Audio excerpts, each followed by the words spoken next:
Because I've just seen this charge sheet for the first time, unlike other suspects who have opportunities to see their charge sheets, I've just seen my charge sheet right here, right now. I need to either read it slowly for myself and internalize it, or else I request your worship for time to consult with my lawyer, because the language in which it is written is very legal, but also many of the suggestions I'm seeing for the first time. For example, the revelation that there's a woman called Esther Kokundeka. I do not know this person, so I would like either he reads slowly and gets me an interpreter in Uganda who can interpret for me these charges, because I understand in my mother language. Otherwise, I do not understand either the statement of the first offense or the statement of the second offense, Your Worship. Stella? Yes. Kindly listen to the charges. You've requested for Uganda speaking interpreter. Yes, please. You have one. Thank you very much. I would like to request for a slow reader. He is going And to as do he's that. reading slowly, I would like to request for translation of things like Kasturbajaino Canal into Uganda, because I don't understand what these words are in English, Your Worship.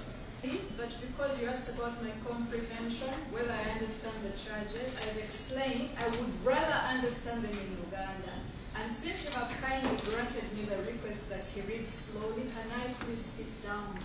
I've been standing all day in Jira Division Police Cell, banging on the police doors saying, 48 hours are over, Your Worship.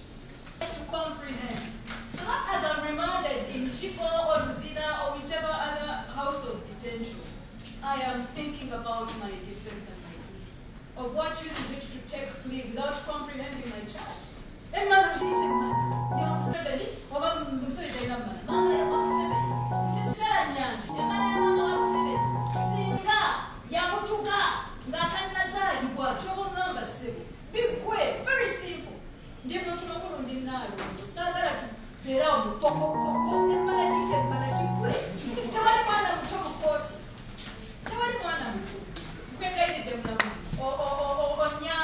Abapolisi ba Uganda bagaanye okuva charge and caution sheet singa nandibadde mbabuuza lino ebintu byonna ekibimbuuzisa kati nti bansibidde ennaku musanvu mwezi ennaku tebampadde charge and caution nandibadde mbuuza vaginal canal yemmana oba kekanakazaala naye tebandinyonyodde ate ompadde translator sebo nkweyanziza naye tolubaluma bigambo kyogereza bweki ekooti ekwe ngendo gye bampadde remand.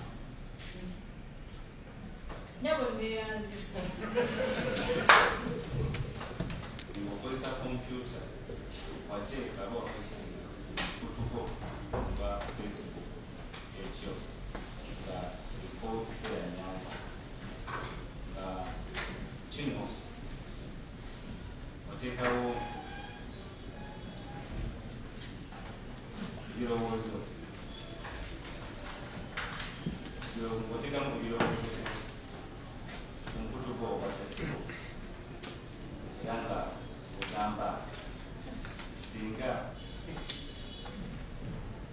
omukulu His Excellency Yoweri Kaguta Museveni maama wa Yoweri Kaguta Museveni bayita Esther Nkundeka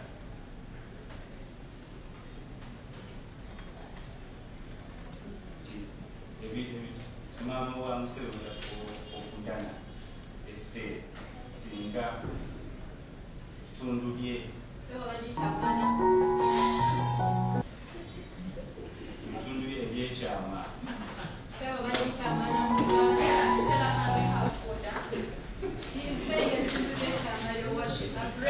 My breast is my chikundu cha chama. Sebo gambe emana ya mama wa Museveni. emana ya maama wa Museveni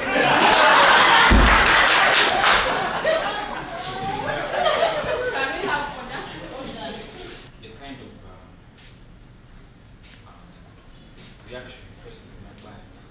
I beg that you tolerate it as well. Can we have order? Can we have order, counsel?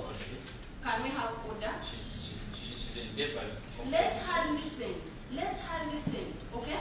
You cannot comprehend when you are interacting. Can we just have this flow? It just flows, okay? Worship people don't comprehend. She requested the language. Worship, If